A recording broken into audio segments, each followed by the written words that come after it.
You could see it all along the Front Range, even from space. A 5-story apartment building under construction burned to the ground. It's pretty wild. Saw that the volume of fire that we had was significant. Even the amount of smoke in the air reminds me of fire season. Only the concrete elevator shaft is still standing.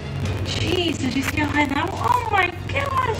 Dozens of firefighters rushed to the scene. The flames so intense and fast, many construction workers jumped from the 2nd or 3rd stories. Oh God, I just hope they all got out safely, and I hope the firemen got out safely. Denver 7 starts right now. And breaking less than 90 minutes ago, Denver Fire confirms one person was found dead in that fire, and there's a second person still unaccounted for. Now, we don't know if that missing person was inside the burning building or perhaps he ran from the scene and just hasn't checked in yet. And here are the numbers. 2 people were taken to the hospital. 4 others were treated for smoke inhalation. Tonight, 200 people can't get back into their homes. An evacuation center is open at the St. Charles Recreation Center near 38th and Blake. Thank you for joining us tonight. I'm Jacqueline Allen. And I'm Shannon Ogden. Tonight we have team coverage of this devastating fire. It was at 18th and Emerson, just a few steps away from St. Joseph's Hospital in the Park Hill neighborhood. And we begin with Denver 7 reporter Mark Stewart, who has been talking to people there since the fire started just after noon today. Mark?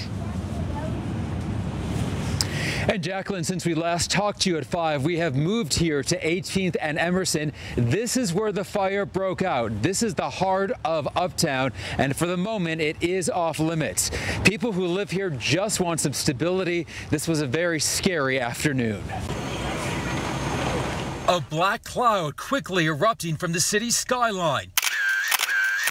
Seen from miles away.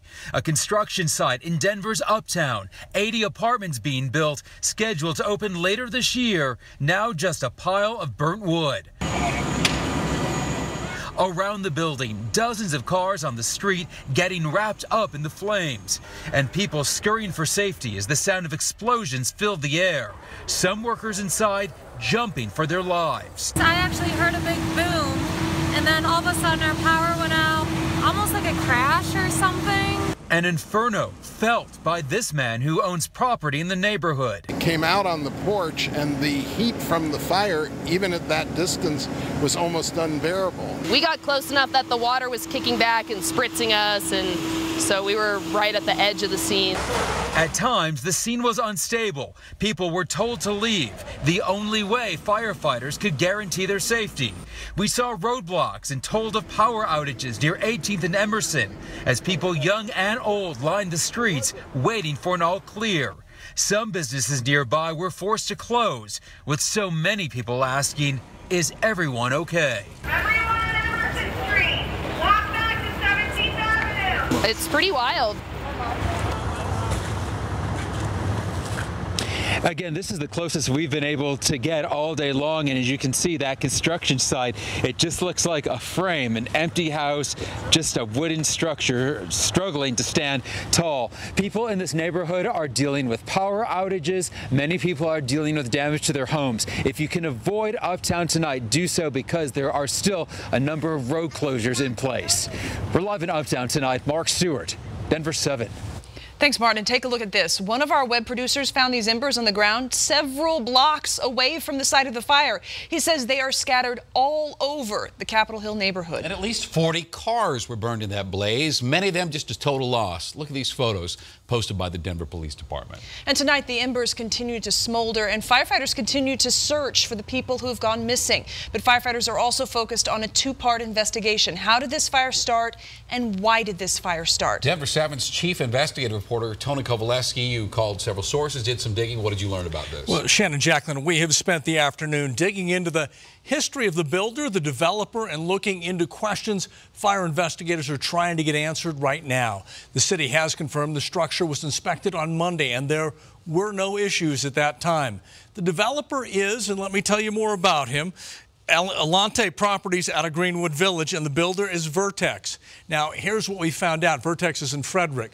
Both companies have no significant lawsuits recorded in the state. We also checked with OSHA, and Vertex had no reportable issues. We also scrubbed the internet. No significant findings on both companies, which takes us to the next phase, the cause of the fire. We have learned fire investigators are interviewing everyone on the construction site that was there this morning, asking about that ignition point.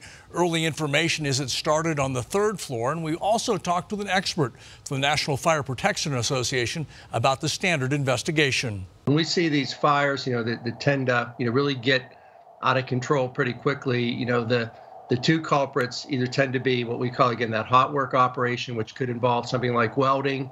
The other one, depending on time of day, is also arson. Now, if this fire occurred in the middle of the day, arson is probably going to be an unlikely culprit, but if it just happened, there's no stone that's going to be left unturned right now. No stone unturned. Now, Denver 7 Investigates has also reviewed the city's inspection reports and found no significant concerns there. I did talk on the phone earlier this evening with Fire Chief Eric Tade. He shared 2 significant points. One, they believe it is unusual for a fire like this to get going, to accelerate as rapidly as it did today. Second, they are interviewing all of the construction workers on site, and that, I think, is going to be the key. Another point for you here, we also asked the chief to confirm if welding was taking place before the fire. He said at this point they have no confirmation. So a lot of questions, but the ignition point is what they're looking for right now. Thanks for all your work, and thank goodness we didn't have the winds today that we had on Monday. Thanks, Tony. No doubt. We want to thank everyone who sent us photos and videos of this massive fire, including this video from Ryan Scray. Oh, incredible there. Remember, you can always tag us on social media. Use Denver 7 on Facebook or Denver Channel on Twitter. And